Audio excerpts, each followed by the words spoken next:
school that has tremendous capacity, desire to help children be the very best that they could be, and it's a very exciting place.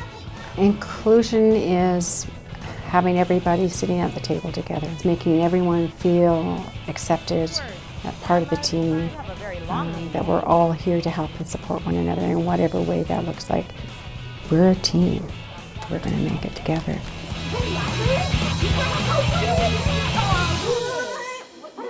This year, our theme is a geese, because there's a huge amount of leadership potential with that geese flying together create enough lift so that everybody can fly together easily. We take turns being leaders. Like the geese, we all have to be flying together. If we're flying in different directions, then we're going to go all directions and we won't have the power that we can have by flying together as a team.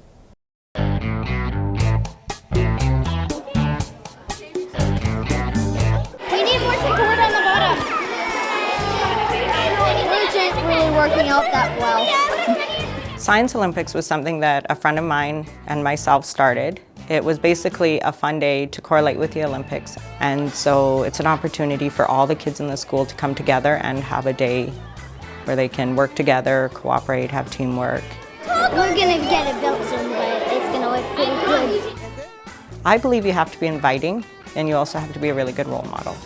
If the kids are happy, the families feel it at home. So school's a great place when the kids come home and they're smiling and happy and they talk about their school day. So you're building that positive communication between home and school. We're almost done our unit on wheels and levers, and this is going to be your opportunity to go through the booklets in the DACTO booklets and choose a project that you want to do. Well, I guess I'm a little closer to the community in this school because I'm a 5-minute walk away. So this is my community. I purposely chose this because I go back to my roots, and that's the teacher lives in the community and gets to know the people. I love walking down the street or going into shop and have somebody say, "Hi, Mr. Jakes," and I say hello back, and I find that very rewarding. I do early interviews. I do pre-screening testing for special needs right at the beginning of the year. So by the end of September, I've already met with parents that I would have concerns for, and we've talked about putting into place some of the things that will help their child to have a successful year. We had quite a few issues with Alex's behavior at that time. And so within the first week, we had already contacted the parents, and both of them came in, and they told us a story that they had gone to see Alex, that George had been estranged from Alex for a lot of years, and there had been some troubled times for him that prevented him from getting to see Alex. Hey, how you doing, George? Good to see you. Both he and Amber said, "We don't know how to be parents. We'll take any suggestions that you can give us." And so that's kind of how we started out. He was having a really hard time even spelling his own name. I tried to get a hold of the school that he was at in BC to discuss with the principal and his teachers.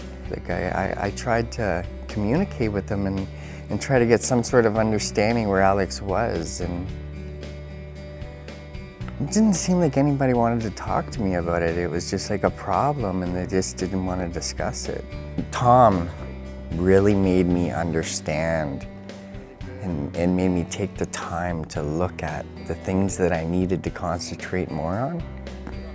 Like with his homework, with his behavioral issues. He really helped me understand Alex a lot more. One of Alex's difficulties was his lack of accountability, and that's what we worked on. We worked on to make sure that he was trying to do his best, that he was organizing himself and putting forth his best effort to the best of his ability. Like, you can't push somebody beyond where they're ready to go. But we've seen a lot of growth in Alex, a tremendous amount of growth in his reading and writing, 2 years growth. I'm a really hard-working student too. Sometimes there's a little sweat and tears and blood that go into it, but the reward at the end is worth the while. In the chair of the table? In the chair of the table, and at this time, do we know where the chair of the table is? No. We don't. And so that's where we're going to pick up in chapter 8. He sat down and he actually explained how to do his math homework, how to read his books with him, to put a ruler underneath the lines. And he also said that every child has different needs, and that, you know, it's up to the parents and the teachers to figure out what those needs are. We can't measure progress just in reading and writing. We need to look holistically at the child. And Alex has a very thick file and thick history in terms of where he's come from. And he had severe behavior disorder. And so Alex now has integrated into the classroom. I mean, he's not a perfect child, but I'm not a perfect teacher. So the progress that we have made has been sufficient for him to settle in and begin to build a foundation for his learning. And we had to go back to find out just where does that foundation begin, and that's where the inclusive team comes in. We have specialists that come in and help with testing to pinpoint where's a good starting point for this child. Before he came, he couldn't sit down and read a book. Now he can sit down and read it to me instead of me reading it to him. His math, he sits down and explains his math to me instead of me having to explain his math. I had George and Amber, either one of them would come in at the end of the day initially to help make sure that he had his stuff packed and he had everything that he needed, and that really helped him. And he's not afraid to say, you know what, this is what I think the issues are. Let's work on these. And I think a lot of teachers now, they have a hard time saying to a parent, okay, well, I think these are the issues that you have. And what's the problem with saying, you know what, I think you're not being a part of your child's life, or you're not doing your homework with your son. Why? Alrighty, keep going. Doing a good job. Alrighty, guys. Our classes are getting more and more diverse. Our learners are having greater needs than we've ever had before. Like, no, we can't go out and hire 16 EAs. Like, that's just impossible. We have to make it work with basically with what we've got.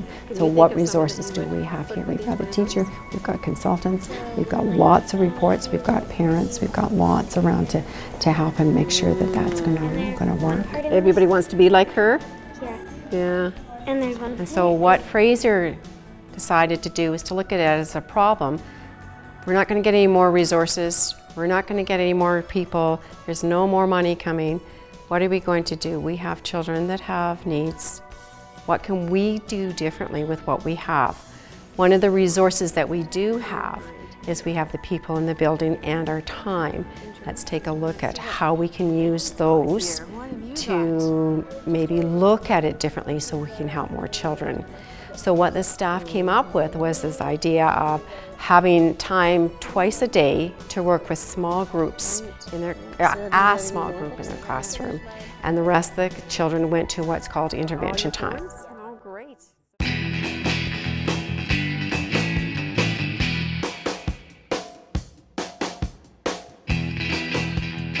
We wanted to find some way to spend a little bit extra time with them, so what we did is we started sending most of the kids down to the gymnasium to read with the principal, and they would bring something to do, like a book to read. We would keep a number of kids behind and we would work with them individually. So we started doing that. We did that just a couple times a week, and that worked well. Reading group, I'm going to ask you guys to stay behind with me so you guys know who you are. A lot of times they are reading. They may be using that time to catch up on other work. They may have some assignments that were given to them by the teacher. It's not a time where they're fooling around. They should be focused doing something constructive, something educational. So this is the first year I've actually had my class where they all met the adequate in the grade level, which is really good. So that's time that I've gained back. Good. Okay, so what was that one strategy I gave to you to make the reading more smooth? Chunking. Chunking. Okay, let's work on the chunking. Okay, go ahead. Intervention is where you get to either read or you have some schoolwork to catch up on. We read in the morning in grade 3. In the afternoon we do a booklet. We do a little bit of everything. I'm writing about Saturday because I'm going to my friend's house.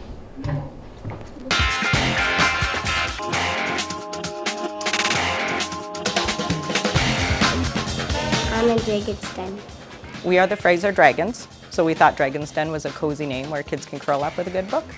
We came up with the idea of having a reading club at a school, and we thought it was an extra opportunity for kids who are either bookworms to come and read, struggling readers, kids who don't get to do home reading at home for a variety of reasons. They come together every morning at recess time. They come in, they take their own attendance by using a T-chart, and they move their name from one side to ready to read side. And then they come in, we pair them up, and they read. Samuel and Rita, do you want to read together today? Awesome. Find out. The other teacher and I supervise it every morning, and we basically just circulate. We encourage fluency, expression, comprehension. Sometimes we work with a small group, sometimes we read with the kids. So do you see the crab traps in the picture? Nope. How is the family going to see the crab traps? They go find it. They have to take a boat because the traps are in the water. Yeah. Excellent, let's move on. So we just facilitate a reading group. Days of the week. Days of the week. Days of the week. Days of the week. So I do have a grade 1 class that is very challenging. I have 24 students, 18 boys and 6 girls. Out of the 24 students, I have 2 that don't speak a word of English. They just moved here from other countries. I have 5 behavior boys, probably 3 with severe fine motor. 11 students with speech problems, 2 of which are very severe. And I have 1 student in particular who is very low with processing, visualizing. He's an opportunity student. He's also a behavior student. So it is a very difficult group this year. We've come a long way. How do you spell up? You. P. So there's one student in particular. He came to me in September, and I really worked hard to keep him in the classroom till 9 o'clock in the morning. So 20 minutes was difficult. We could not work academically with him until at least probably December. Good job, right? It became very obvious at any time he had to learn or work at any kind of reading, writing, or math, he would lose it because he knew he couldn't write. He felt he was a failure. I had a lot of new modifications in place that really helped Lloyd. He would have learning goals, and they were always goals where he would be successful. So I put a lot of things in place for him, such as he had a buddy to work with. He actually has 2 buddies who Lloyd really looked up to. I trained them to, when they're working with Lloyd, to never do the work for him, but always get him to do the work verbally first. So they would talk, Lloyd's always allowed to talk in class, so he would say the answers verbally, and then one of his buddies would do the scribing or write it, and Lloyd would copy it, and then, or Lloyd would get to use scissors and glue type thing and do his work that way. I have a volunteer student who comes in every afternoon and works with the whole group. She helps out a lot.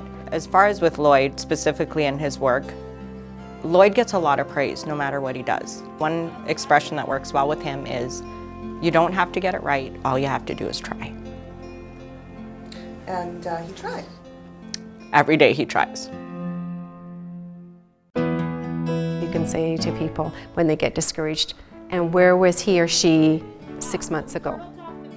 Couldn't focus for a minute, now is focusing for 10 minutes. Couldn't write a sentence, now is writing half a page. So let's look back to where they have come from, and let's celebrate where they are now. Progress is small, but letting teachers know that lots of times things don't have to be big, grandiose things. They can be small things, like giving choices to children. You can do this, or you can do this. Lots of times it doesn't matter what the final product is. It's helping the teacher know whether a child knows a concept or doesn't. So whether they say it or they write it, they're still letting the teacher know whether they understand the concept or not. So for teachers, it's helping us think differently, and that's okay, because in the end of it, if we frustrate a child, then the child has a meltdown and he's or she is frustrated, and so is the teacher, quite frankly, at that point. So by opening the doors, giving some more choices, then it's a win-win. The child's dignity is intact, they are able to be successful, and the teacher's feeling successful at the end of the day too. Fraser Science Olympic certificates. This one is for Hudson! Good job, Hudson. This one is for Awesome job, Lloyd. Making them feel like really special people, and that what they do really matters. They feel it. And the more praise you give them, the more confidence they get. and no one is seen as being unequal in any way. So everyone's valued, everyone has strengths, everyone has weaknesses.